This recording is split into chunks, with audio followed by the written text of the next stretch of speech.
नमस्कार दोस्तों, कैसे हैं आप सभी। मेरे YouTube चैनल में आप सभी का बहुत बहुत स्वागत है। दोस्तों, जो पंचायतों में नौकरियां आ रही हैं वो अभी ग्राम रोजगार सहायक की भर्तियां आ रही है। दोस्तों, एक सर्कुलर बना हुआ है, उसमें नियम शर्तें हैं। तो ग्राम रोजगार सहायक की भर्ती के बारे में आज हम चर्चा करेंगे, क्या क्या इसमें शर्तें हैं। और अगर आप मेरे चैनल पर नए हो तो मेरे चैनल को फटाफट से सब्सक्राइब कर लीजिए, सभी भाइयों में शेयर कर दीजिए, जिससे कि जिस भाई की अच्छी परसेंटेज हो उसकी नौकरी लग सके। पंचायत में ग्राम रोजगार सहायक को सहायक सचिव के नाम से भी बोला जाता है। तो बने रहिए मेरे यूट्यूब चैनल में और वीडियो को लाइक और शेयर और सब्सक्राइब करना ना भूलें। तो आइए बात करते हैं ग्राम रोजगार सहायक की भर्ती की क्या क्या शर्तें हैं। तो दोस्तों, मैंने जो पिछली वीडियो बनाई है वो ज़रूर देख लीजिए। थोड़ा वीडियो लंबा हो सकता है, इसलिए थोड़ा भी स्किप ना करें, जिससे कि कोई भी जानकारी से आप वंचित ना रह सकें। तो आइए बात करते हैं क्या क्या शर्तें रहेंगी।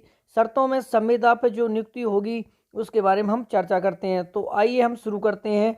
सर्वप्रथम हमारी पहली शर्त रहेगी, संविदा पर नियुक्त ग्राम रोजगार सहायक कार्यक्रम अधिकारी जनपद द्वारा समय समय पर सौंपे गए कार्यों का संपादित करेंगे।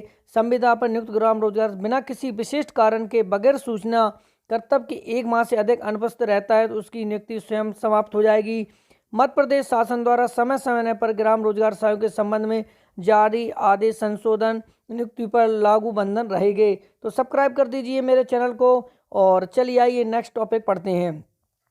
संविदा पर नियुक्त ग्राम रोजगार सहायक के कार्यभार ग्रहण करते समय सक्षम अधिकारी शिक्षण योग्यता अनुरूप प्रमाण पत्र, स्थायी निवासी प्रमाण पत्र, जाति प्रमाण पत्र संबंधी मूल अभिलेख एवं 2 फोटो प्रस्तुत करना अनिवार्य होगा।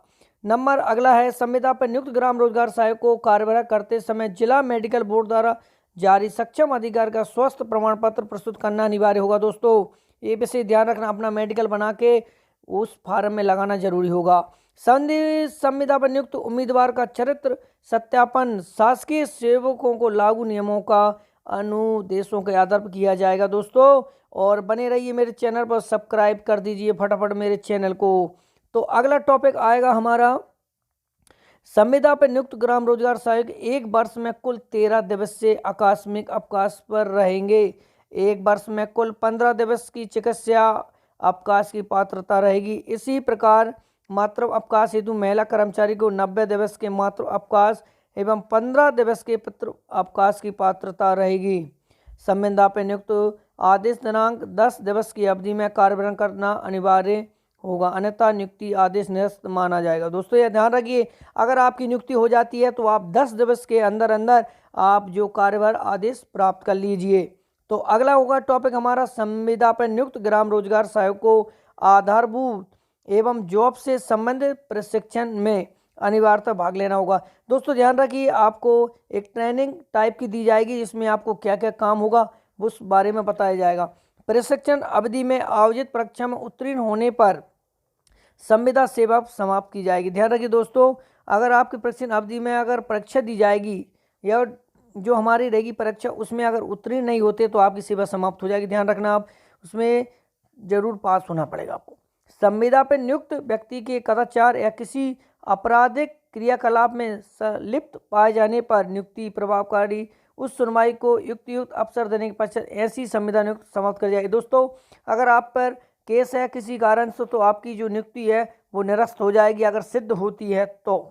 ध्यान रखिए दोस्तों, अगर आप पर कोई केस चल रहा है और अगर आप पर वो सिद्ध हो जाता है तो आपकी नौकरी खतरे में समझे। दोस्तों, संविदा पर नियुक्त व्यक्ति सक्षम अधिकारी की पूर्व अनुमति निर्देश के कोई भी सूचना जानकारी किसी अन्य व्यक्ति अथवा अन्य विभाग की किसी भी माध्यम से नहीं की देगा और कार्यालयीन गोपनीयता भंग नहीं करेगा।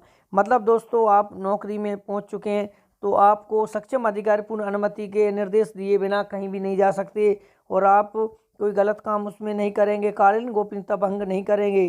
तो अगला टॉपिक रहेगा, संविदा नियुक्त पर नियुक्त अधिकारी कर्मचारी की सेवा निर्धारित अवधि के पूर्व संस्था द्वारा बिना किसी नोटिस के समाप्त की जा सकती है। दोस्तों, ये टॉपिक है, संविदा नियुक्त पर नियुक्त अधिकारी कर्मचारी की सेवा निर्धारित अवधि के पूर्व संस्था द्वारा बिना किसी नोटिस के समाप्त की जा सकती है। दोस्तों, अगर आपने किसी कारण कोई कुछ पाया जाता तो आपकी नौकरी खतरे में, ये दोस्तों ध्यान रखना।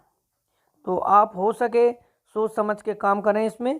ठीक है, अगला टॉपिक पढ़ते हैं। 1 वर्ष की कार्यकालीन सफलतापूर्वक पूर्ण करने के बाद संविदा पर नियुक्त ग्राम रोजगार सहायक की सेवा नियोक्ता की 1 माह के पूर्व नोटिस के आधार पर अथवा 1 माह के प्रश्न में नगद जमा भुगतान कर समाप्त हो जाएगी।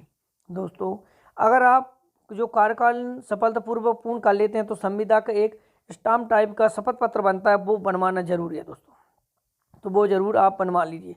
अगला टॉपिक है 1 वर्ष का कार्यकाल सफलतापूर्वक पूर्ण करने पर जो शपथ पत्र बनेगा वो जरूर बनवा लीजिए। अगला है संविदा पर नियुक्त की आधार पर नियुक्त कोई भी उम्मीदवार संविदा कालावधि के लिए किन्हीं पेंशन संबंधी सुविधाओं का हकदार नहीं होगा। ध्यान रखिए, आपको कोई इस तरीके की पेंशन नहीं मिलेगी रिटायर होने पर, तथा ना ही उसे कालावधि में लिए कोई बोनस आदि पात्रता रहेगी, ना आपको डीए मिलेगा ना डी मिलेगा।